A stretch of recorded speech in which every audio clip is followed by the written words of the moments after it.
All right, welcome back to another episode of Business After Business. We're here at Zuby's Taco Kitchen and Bar on Virginia Avenue in College Park. And joining us today is Haadiyah Yes. from Grow With Purpose Skincare. Yes. I got it right? You got it right. All right, cool. That's what's up. So thank you for joining us today. Thank you for having me. So let's get into it. So Grow With Purpose Skincare. Glow With Purpose Skincare. Tell us about the company and the products that you offer. Yeah, so Glow With Purpose is a holistic vegan skincare line. It's focused on hyperpigmentation, dry skin, fine lines, and wrinkles. It's for men and for women. Okay. So I created this line pretty much because it aligns with my lifestyle. I'm also plant-based. I haven't ate meat in like 10 years plus. Wow. Yeah, and I wanted to bring wellness and all of that into being more conscious within a lifestyle. So it's not just about the products, it's an overall wellness lifestyle change. And being conscious about what you put in your body as well as on your skin. Gotcha. Okay. So how did you get started? What was the inspiration to step out here and start a business related to skincare? Oh, I like when people ask me this question because Okay. I gotta take you all the way back a Take little us bit. All right, so what got me pretty much started into the whole skincare business, I started off at 16 years old watching my mom do Mary Kay parties. Okay. And I fell in love with like the transformation and how people felt after they got pampered, after self-care, and how they just glowed and the confidence and just seeing themselves in a new light. So that already just instilled the passion and the drive within me in entrepreneurship. But then also, I'm actually an overcomer of teen pregnancy, and I got pregnant at a very young age. With my body not being fully developed and being pregnant at 16, I developed a lot of stretch marks on my skin. Okay. I had peers around me who, skin was still looking good and snatched, of course, as you're supposed to as a teenager, but mine, it didn't bounce back as I would have hoped for after having a child. So I was just DIYing all these different skincare concoctions in the kitchen and scrubs and just making a mess. And I just decided that I was just gonna holistically just take care of my skin and continue to radiate the glow from the inside out. So beating a lot of the odds, I just knew that taking care of yourself, your skin, your body, mind, and soul, that helps you overcome anything and help you be confident in anything that you do in life. So in order to build my confidence, I started with skincare, and that's what helped me. Nice. That's dope. That's a good background story. Your products are vegan. Yes. What does it require of you to ensure that, you're not just saying they're vegan, but you're making sure that it's vegan? First of all, what qualifies it as vegan? And then what do you do to maintain it and make sure that you protect the integrity of it to make sure that it stays, vegan, fully vegan? Oh, no one ever asked me that before, but you asked some good questions. Okay. So what I believe plant-based and just vegan products is where it's just plant-derived. So it's not any animal-based products. It's not any toxic chemicals like parabens and free radicals, things that, a lot of these companies and bigger brands pour into their skincare just to make a couple dollars. It's actually backed by science as well. So I do have U.S. grade, FDA approved a manufacturing company that I partner with to formulate my products. Nice. All of the ingredients are on the website as well. So, and also most of the products are made with amber glass bottles and just glass bottles to make sure that you're getting longevity out of the ingredients that's in there. So things that highlights plant-based and vegan skincare would be like aloe vera, shea butter, mango butter, peptides, things that either our body automatically already produce or something that's derived directly from plants or something nature source. Okay. I know you have a lot of products, but can you maybe run down maybe your top 5 products that you have? Yeah, so top 5 products, I'll start with the Aloe Moisturizer. That's a top seller. Our eye serum as well. That's great for hyperpigmentation under your eyes, those dark spots, bags, inflammation. Also, I would say face wash, because you can't Okay. start really a real skincare routine without step one, which Right. is a face wash. Gotcha. I have that specifically designed for men's skin Okay. and as well as sensitive skin. Okay. I also have sensitive skin. So I have that. And then another thing would be our beard butter that Okay. just came out, because I'm gearing more towards the men when it comes to self-care.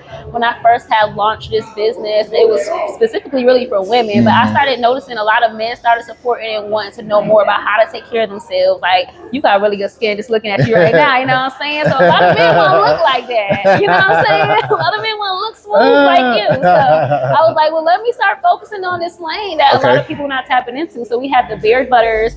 We also have like scrubs and things that detox your skin, face masks and whatnot. Okay.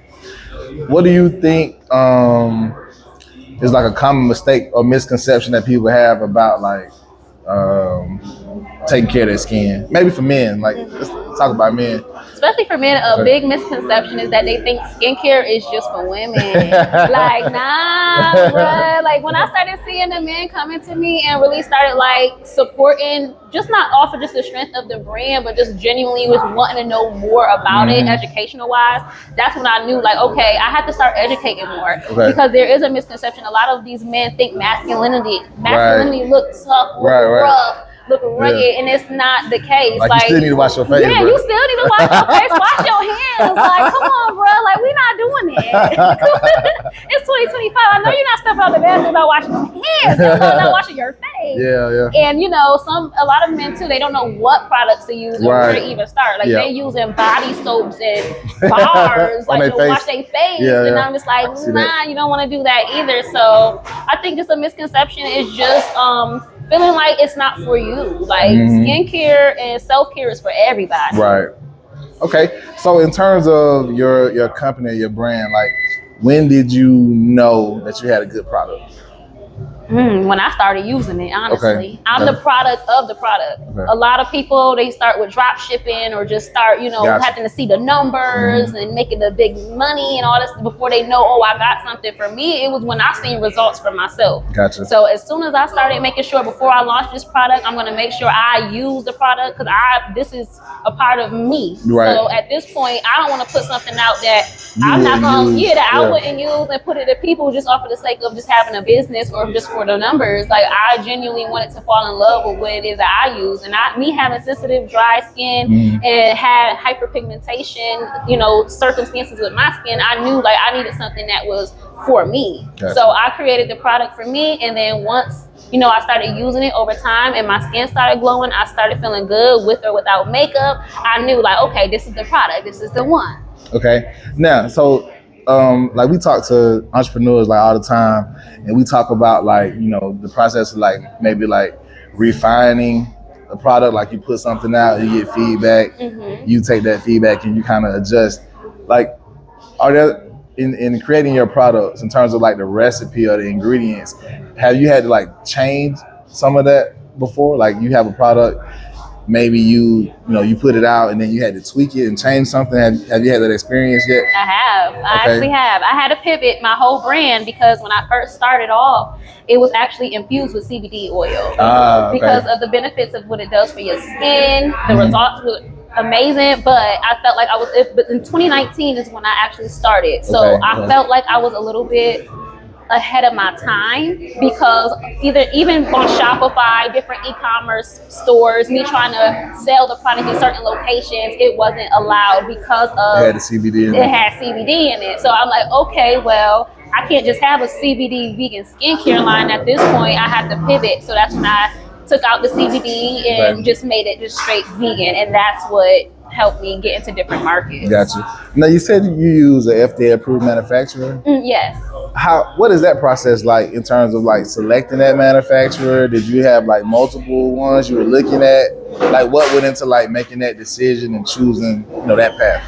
Yes, so I had a lot of different options that I wanted to go with that had pretty decent ingredients, and I just went with something that was FDA approved because it was US grade. That's and smart. I knew like a lot of people don't want things from China where they don't know the name of their ingredient or don't want extra fillers inside of their ingredients, even if it is plant derived, quote unquote, because natural, it's the difference between having a natural product and a plant-based product. Okay. You know what I'm saying? So with it being plant-based, scientifically it being backed up, not everything is made from plants. We have things like activated charcoal, Okay. you know, that's instilled in some of the products and whatnot. But all of these things are familiar with where I am in the US, and I knew that, you know, what is being put inside of the ingredients is something that's safe enough for our consumers and people to want to recognize and work with. So I just chose something that felt safe. Okay, cool. So you said you've been in business since 2019. 2019. Okay, so congratulations on that. Thank you. A lot of businesses don't make it that long. I know. But what has been some lessons that you've learned, or some experiences that you had, maybe there were challenges you had to overcome? What, you know, in this time, the 6 years now, going on 7 years, what, you know, has it taught you, or what have you gained from that experience?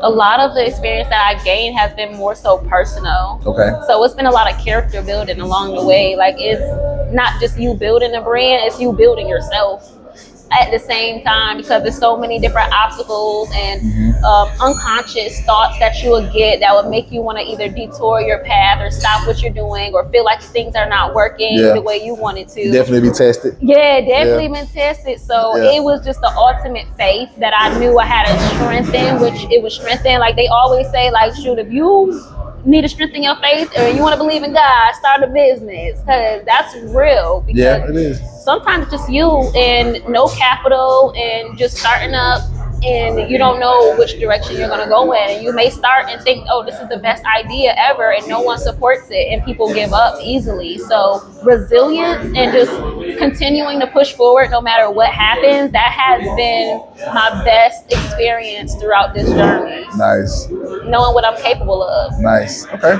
So have you had a moment where you thought about, like, this might not be for me? Yes. What was that about? Yes, so of course, you know, starting off, I didn't have any investors, capital. I was using personal money, sometimes even commingling, where I know that's a big no now. Yeah. Okay. But I had to do what I had to do. Yeah, I was in survival mode. But I'm like, while I'm surviving, I want my brand to survive too. So everything I've ever done, whether if I had to pivot back into a 9-to-5 or, you know, do some side hustlings and DoorDash, whatever it was I had to do, put my hands on, I just made sure I had my business on the forefront to know, like, I'm investing in this. I'm going to keep pushing this. I'm going to figure things out. Maybe I need a partner or connect with the right people. And that has just been the journey for me with that. Gotcha. What advice would you give someone? It can be more than one advice, but what advice would you give someone who is wanting to do something similar to what you're doing, or just in general want to start a business? What advice would you give them? Yeah, especially with like starting out. Yeah, especially with starting out, I would say do a lot of research. Okay. Like, don't just jump into something that sounds good because someone else is doing it and successful with it. Because I know in today's time, we look at social media, we see, oh, this person doing digital products, this person doing skincare, this person got a boutique and they're successful, and we think like we're all the exception of the rule. Like, do something that you're genuinely passionate about. Do something that you know, like, regardless if you're making money or not, this is something that's going to be a part of your lifestyle. Like, these products, it's been times when I was like, okay, maybe I do need to like pivot, do something different. But I'm like, I asked myself, am I still going to use these products when I decide to do something else? And when the answer was yes, that's when I was like, well, why stop? Right. So always make sure that whatever you do is ethical, it aligns with your values, it aligns with your purpose, your lifestyle, and you're going to win regardless, because just never give up. So how can people get in contact with you if they want to shop with you, try your products? Where can they find you? Yes, so we are on the TikTok shop at Glow with Purpose GWP Skincare.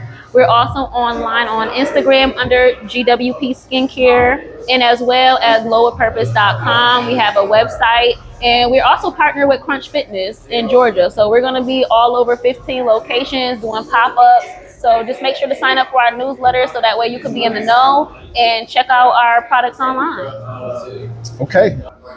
A lot of people don't talk about the financial part of running a business. Yes. Can you maybe talk about a time or a lesson that you learned related to finances where something maybe you didn't think about before? Just an experience that you might have or a lesson that you learned related to the financial side of running a business. Yeah, so on the financial end, I would definitely say make sure your structure is right and tight from the beginning. Make sure you got your LLCs or whatever you need, your business banks account.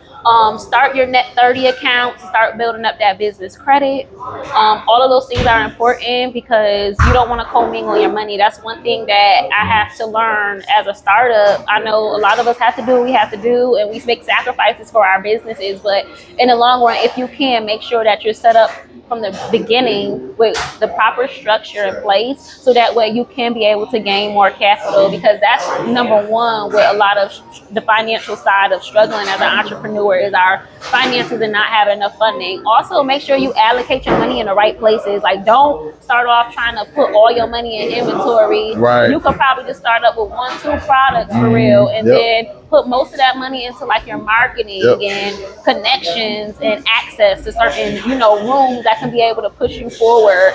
And also consult with someone who's a professional. Like, even if you know a friend who may be good with numbers, finances, or into that industry of being a financial advisor or whatnot, I would definitely highly encourage it. Don't try to figure out everything on your own. Outsource.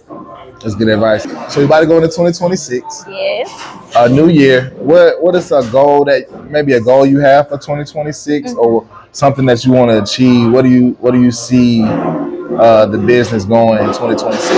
Yes, so for 2026, I want to achieve a community, building a supportive community, because now I realize that even when no matter what business or no matter what your brand is, having a community structure around your brand or business is vital. Not for just sales or support, but also for helping other people. Like, we have other assets and things that we learn along the way of our journey that could be able to help someone else, and then vice versa. Yep. So right now, 2026, I'm focused on building our community so that way we can be able to glow with purpose. Nice. All right, give us the website one more time. Yes. Go ahead and shop at glowwithpurpose.com. Also on Instagram and TikTok under GWP Skincare. All right. Thank you so much. Make sure y'all support Glow with Purpose. And then y'all can also support us. We at Zuby's Taco Kitchen and Bar twice a month. Make sure y'all follow us on Instagram, Biz After Biz. And the full interview will be on our YouTube channel, also at Biz After Biz. So thank y'all, and we'll catch y'all the next time. Bye. Yep.